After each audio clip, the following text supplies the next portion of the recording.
students, welcome to our channel. ఈ రోజు ఈ వీడియోలో మనం 10th class maths chapter 4 quadratic equations exercise 4.2 లో ఉన్న క్వశ్చన్ నెంబర్ 6 గురించి నేర్చుకుంటున్నాం.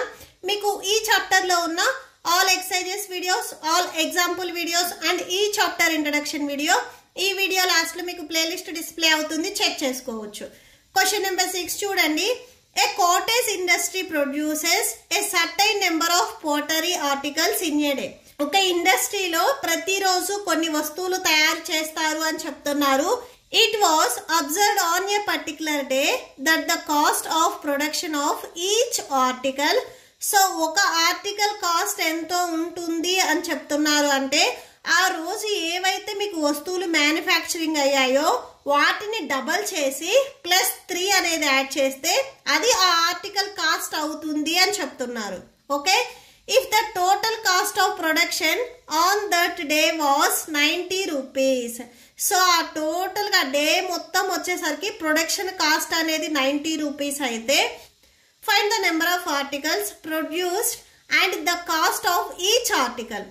సో ఇక్కడ మనం ఏం ఫైండ్ అవుట్ చేయాలి అంటే టోటల్ గా ఎన్ని ఆర్టికల్స్ అనేవి ప్రొడ్యూస్ అయ్యాయి అండ్ వాటి కాస్ట్ కూడా ఎంత ఉంటుంది అనేది మనం ఫైండ్ అవుట్ చేసుకోవాలి.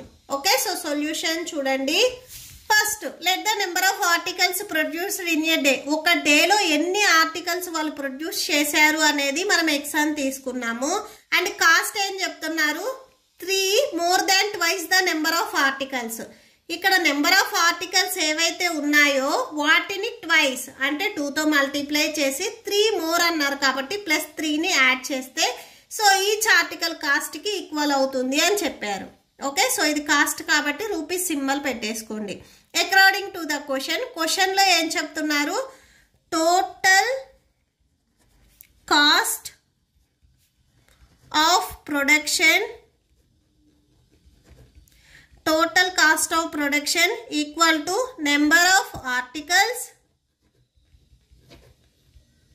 into cost of each article. Okay, so number of articles ఇక్కడ మనం x అని తీసుకున్నాము into and each article cost ఇక్కడ 2x + 3 అవుతుంది. సో 2x + 3 రాసేసుకోండి. అండ్ టోటల్ కాస్ట్ వచ్చేసరికి మీకు క్వశ్చన్ లో 90 రూపీస్ ఇచ్చారు, సో 90 రాసేసుకోండి. సో 90 ఈక్వల్ టు ఈ ఎక్స్ ని 2x కి మల్టిప్లై చేయాలి అండ్ 3 కి మల్టిప్లై చేయాలి. So 2x × x, x² + x × 3 or 3 × x, 3x అవుతుంది. నెక్స్ట్ ఈ 90 మీకు ప్లస్ లో ఉంది, ట్రాన్స్పోజ్ చేసుకుంటే మైనస్ లోకి వెళ్తుంది. 2x² + 3x -90. సో ఇక్కడ ఇప్పుడు మీకు లెఫ్ట్ సైడ్ లో 0 ఉంటుంది. దీనిని మీరు ఒకసారి రీరైట్ చేయండి. 2x² + 3x -90 = 0.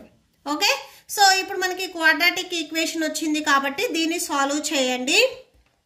మీరు ఏవైనా కానీ 2 నెంబర్స్ ని ఎడిషన్ ఆర్ సబ్ట్రాక్షన్ చేస్తే ఇక్కడ మిడ్ టర్మ్ మీకు +3x ఉంది కాబట్టి +3x రావాలి. సేమ్ అవే 2 నెంబర్స్ ని మీరు మల్టిప్లై చేస్తే -90 ఉంది, ఇక్కడ 2 ఉంది, మల్టిప్లై చేయండి. 92 180, x² ఉంది కదా x², అండ్ ఇక్కడ 90కి మీకు మైనస్ ఉంది కాబట్టి మైనస్. ఇప్పుడు చూడండి, ఏవైనా కానీ మీరు 2 నెంబర్స్ ని ఎడిషన్ ఆర్ సబ్ట్రాక్షన్ చేస్తే +3x రావాలి. సేమ్ అవే 2 నెంబర్స్ ని మీరు మల్టిప్లై చేస్తే -180 x² రావాలి. సో ఆ 2 నెంబర్స్ ఏంటివి అంటే 15x అండ్ 12x. సో ఇక్కడ మీకు +3x ఉంది కాబట్టి 12కి మైనస్ పెట్టుకొని చెక్ చేయండి. 15x లో నుంచి 12x మీరు సబ్ట్రాక్షన్ చేస్తే 3x వస్తుంది. సేమ్ 15x అండ్ -12x ని మల్టిప్లై చేయండి. 15 12 180, సో మైనస్ ఉంది కాబట్టి -180 x × x x².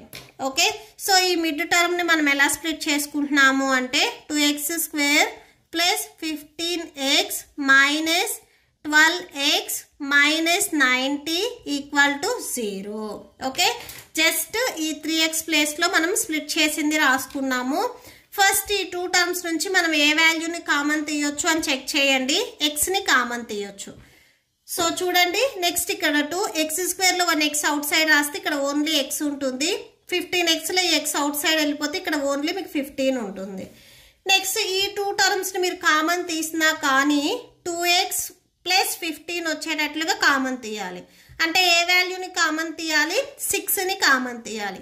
ఒకసారి మీరు చెక్ చేసుకోండి. 6 2s 12 వస్తుంది, మైనస్ ఉంది minus 12x, minus into plus minus 6 15s 90 వస్తుంది ఈక్వల్ టు 0. ఓకే, సో ఈ 2 బ్రాకెట్లో మీకు వాల్యూ చూడండి 2x plus 15 2x plus 15 same ఉంది కాబట్టి సింగిల్ టైం రాసుకోండి 2x ప్లస్ 15. ఇప్పుడు సెకండ్ బ్రాకెట్లో ఈ బ్రాకెట్కి బిఫోర్ ఏవైతే మీకు టర్మ్స్ ఉన్నాయో అవి రాసుకోండి. ఇక్కడ x ఉంది, ఇక్కడ మైనస్ x ఉంది. సో సెకండ్ బ్రాకెట్లో అది రాసుకోండి x minus 6 equal to 0. So 2x plus 15 equal to 0 or x minus 6 equal to 0. So 2x equal to plus 15 మీరు ట్రాన్స్పోజ్ చేసుకుంటే మైనస్ 15 అవుతుంది. x ఈక్వల్ టు ఈ xకి మీకు మల్టిప్లికేషన్లో 2 ఉంది, ట్రాన్స్పోజ్ చేసుకుంటే డివిజన్లోకి వస్తుంది. సో ఇక్కడ x వాల్యూ మీకు మైనస్ 15/2 వచ్చింది.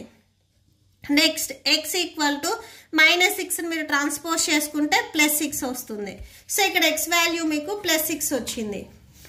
ఓకే, సో ఇక్కడ చూడండి ఇక్కడ మీకు ఒకటి నెగిటివ్ ఒకటి పాజిటివ్ వచ్చింది. ఈ నెగిటివ్ని మీరు కన్సిడర్ చేసుకోవద్దు, ఎందుకంటే ఒక డేలో ఎన్ని ఆర్టికల్స్ ప్రొడ్యూస్ అయినవి అనేది మనం ఎక్స్ అని తీసుకున్నాము. సో మీకు ఆన్సర్ అనేది నెగిటివ్లో ఉండదు. సో నెగిటివ్ తీసుకోకూడదు, ఓన్లీ పాజిటివ్నే తీసుకోవాలి. సో అంటే ఎక్స్ వాల్యూ అనేది మీకు 6 అవుతుంది. Therefore x equal to 6. ఈ x మనం ఏం తీసుకున్నాం స్టార్టింగ్లో? నెంబర్ ఆఫ్ ఆర్టికల్స్ ప్రొడ్యూస్డ్ అని తీసుకున్నాం. సో అది రాసేసుకోండి. The number of articles produced equal to 6. And next cost కూడా రాసుకోవాలి కదా. And cost of each article. So cost of each article మనం ఏం తీసుకున్నాము? 2x ప్లస్ 3 తీసుకున్నాము. Okay, so that equal to 2x value 6 plus 3, 2 6 12 plus 3 that equal to 15. So each article cost వచ్చేసరికి 15 rupees అవుతుంది. Okay, so that's it. ఈ video మీకు నచ్చితే please like చేయండి, మీ ఫ్రెండ్స్కి షేర్ చేయండి అండ్ మన ఛానల్ని సబ్స్క్రైబ్ చేసుకోండి. ఇప్పుడు మీకు నెక్స్ట్ ఎక్సర్సైజ్ కంటిన్యూ అవుతుంది, చెక్ చేసుకోవచ్చు. Thank you and thanks for watching.